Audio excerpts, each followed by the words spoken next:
Welcome back, guys. Got a very cool guitar here for you. This is just badass. Badass axe right here. Excellent guitar. This is a Legator Ninja 8 Evertune. So, as the title of the video says, we are kind of doing a little review mostly on the Evertune, not exactly on the guitar itself. But of course, to talk about the guitar a little bit, it's badass. I love Legator. This is my second Legator 8-string and my fifth Legator overall. I apparently buy too many of them, and they should sponsor this channel. They don't. But anyways, the coolest thing, the Evertune bridge. I've never owned one before. I have never played one before. I have actually only ever seen these in stores until I got this guitar. So, overall thoughts, and I'll say, I got this guitar on the Labor Day sale. I believe this is now a discontinued model, and they were just getting rid of these. This guitar normally retails for, I think, right around like $1,500, and I got it for like $1,000 shipped, which is awesome. Active Fishman's in there. I got a little battery pack on the bottom here. But Active Fishman's, they've got the push-pull voicing and everything. But the Evertune is really what I want it for, because I've just never played an Evertune. They look really awesome. I watched some videos and it sounded like something I would like. And I just really wanted to try it out and, of course, do a demo for the channel. So this is a 1 month in review. Doesn't work. What do I think about it? How do I like the Evertune? All that jazz. 1 month in, and obviously 8 strings do not stay in tune as well as your standard 6-string guitar in general. That's just kind of been my experience. I own 3 8 strings, 2 7 strings, at least 2 baritone 6s that I know of off the top of my head, 3 baritone 6s, and then like 25 other guitars as well. 8 strings just don't always stay in tune as well as everything else. They just simply do not. Just nature of having really thick strings. I also tend to play with a thicker pick on 8 strings. This is one of those kind of goofy V-Picks Phantom. It's like a $10 pick, but it looked cool at the register of Mom's Music in Louisville, so I bought it. Actually, I've been using this a lot on the 8-string, a little bit heavier to take care of these little heavier gauge strings. This ships from the factory, I think, with 9 to 74 or 76, somewhere in that mid-70s range. And I really like that string gauge, by the way, for this scale length. It's primo, no complaints. All right, but anyways, first off, right out of the box, I had to watch some videos on Evertune because, again, I'd never owned one. So I went right to Evertune's website, and they have a whole like library on there of videos. It's really like, I say a whole library. It's like 6. That's all you need, which shocked me. I'm not like handy and mechanical. Like I know my way around a guitar a little bit, but I'm not a big like kind of, crafty dude with my hands. And I thought it would be hard. And I actually kind of, and maybe this is embarrassing now, but I kind of plan on taking this to a luthier and having them set it up the first time, and then maybe giving me a rundown on how to do the Evertune in person. But the videos are well done. They're animated. They're perfect. I don't think I watched them with volume. I watch most videos muted because I'm extremely weird and deaf in one ear also. But I think they were just subtitled from what I recall, which is fine. But anyways, they're animated, they're perfect. They show you the mechanics, how it works, and each video is like 4 or 5 minutes. They're not super long. So, setting it up right out of the gate. How long did it take? I was paying attention because I knew I wanted to make this video. It was right about half an hour. Now that's 0 experience, never have touched an Evertune in my life, 8 strings. So, about half an hour to get it set exactly where I wanted it, which is zone 2 if you're familiar with Evertune or about to be familiar with Evertune. But to get it, all the strings, and these are still the factory strings, get them set up into zone 2 took right around half an hour. Not bad at all. It does have, this guitar has locking tuners, which is nice. But honestly, I don't think that matters very much with the Evertune because all of your tuning is done down here. So you've got these little holes across the top, 3 different ones. And I'm not going to go into how to do all the Evertune stuff because honestly, watch their videos. They're better than anything I can make. So way more professional than anything I'd ever make as well. But this is no frills guitar, so we don't do that here.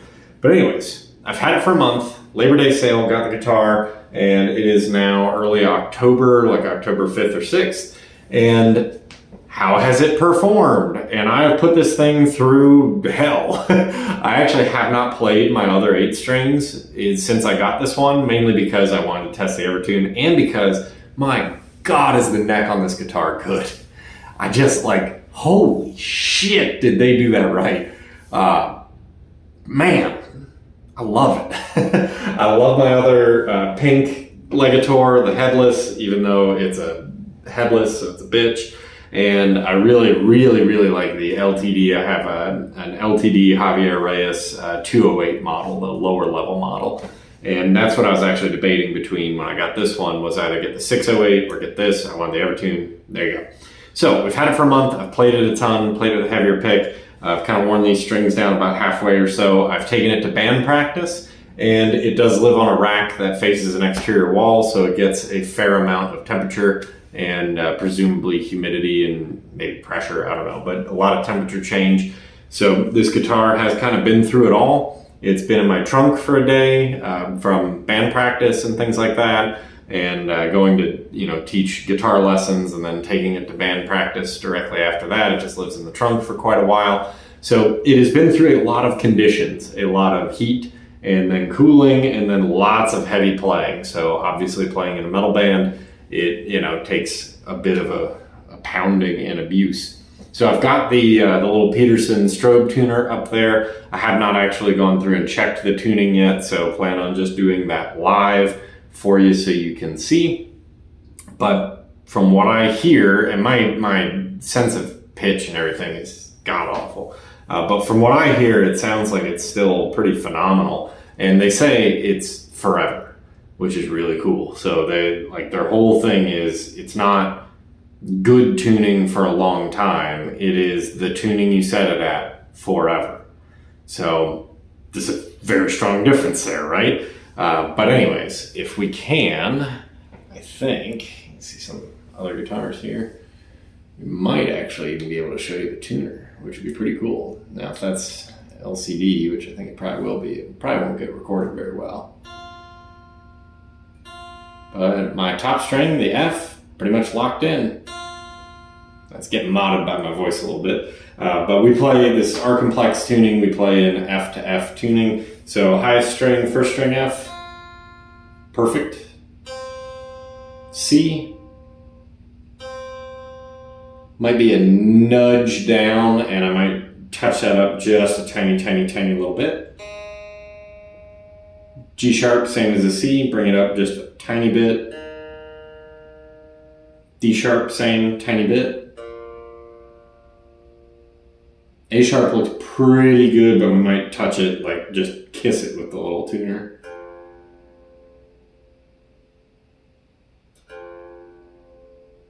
F on the 6th string looks pretty good. 7th string C looks pretty solid.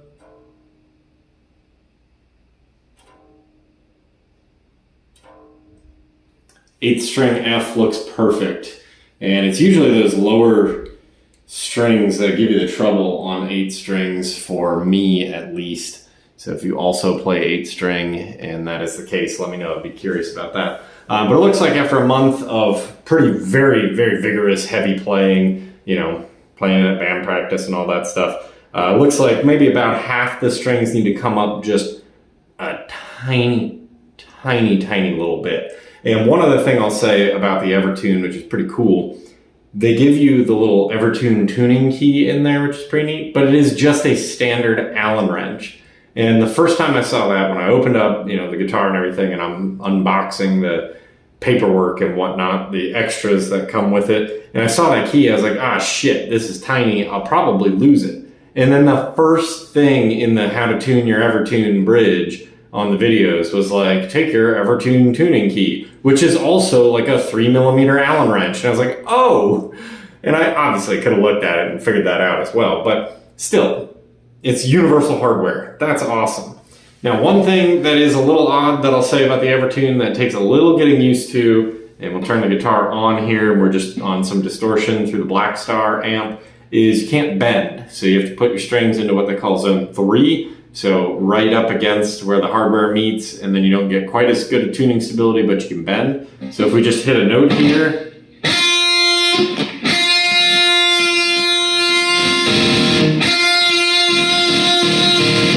it stays perfect the entire time. That takes some getting used to. Now, I'm not playing bluesy stuff on a Cali Sunset Legator Ninja 8, obviously. We're playing metal. It doesn't really affect me that much. There's a couple songs that the band plays where I do need to do some bends, but they're all on 7-string anyway, so who gives a shit?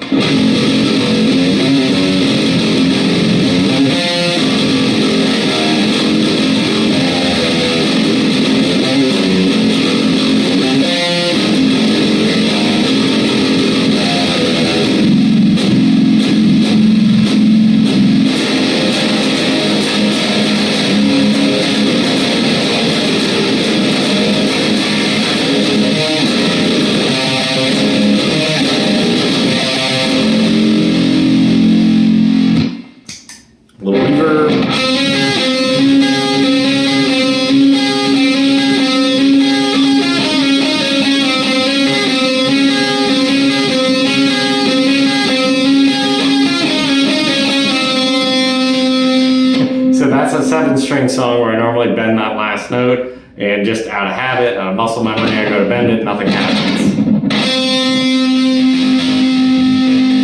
Just odd, but doesn't really get in the way.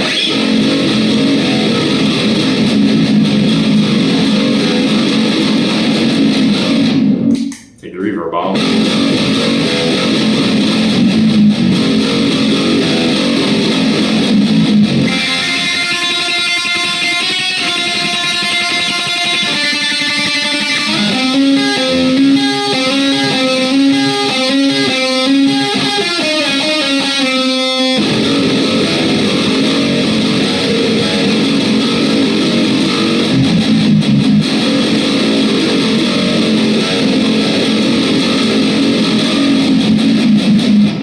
So just kind of tooling around. Again, this is really an Evertune demo, or review rather, than specifically the guitar. If you guys want to see a full rundown, like specs and everything on this guitar, let me know in the comments and we can always make that. This is a keeper guitar, not one that's just coming in and going.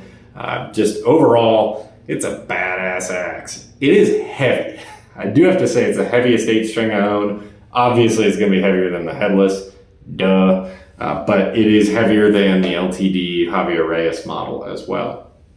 But yeah, there you have it. The Evertune, I would say about half the strings over a month need to come up just the slightest tick. Now, if you've got perfect pitch, that'll probably get you. This is a Peterson tuner as well. I use these tuners. I've got one on my pedal board also. They're the best in the world. There is no better tuner, no more accurate or precise tuner. That said, on your normal like snark tuner or something, or a little clip-on like Fender tuner, assuming it can get down and actually even pick up this low F, which most of them cannot, you're going to be right in tune anyways. So we're off by like literally like 1%. If I'm playing a show or something like that, I don't care. I'm not tuning this guitar between songs at a show, at a gig anyways. But if I'm 1% off on my tuning at a show, I just don't care. And I'm sure somebody's going to give me hell for that. But you realize nobody's coming down 100% perfectly straight on a fret. You come down always, no matter how good you are, at a tiny, tiny bit of an angle. And that tiny bit of an angle is going to pull you off 1% on your tuning. There you go. Pretty cool. Very cool stuff. They also sent me 2 of these, or actually 4 of them. Legator guitar picks as well, and that's pretty neat.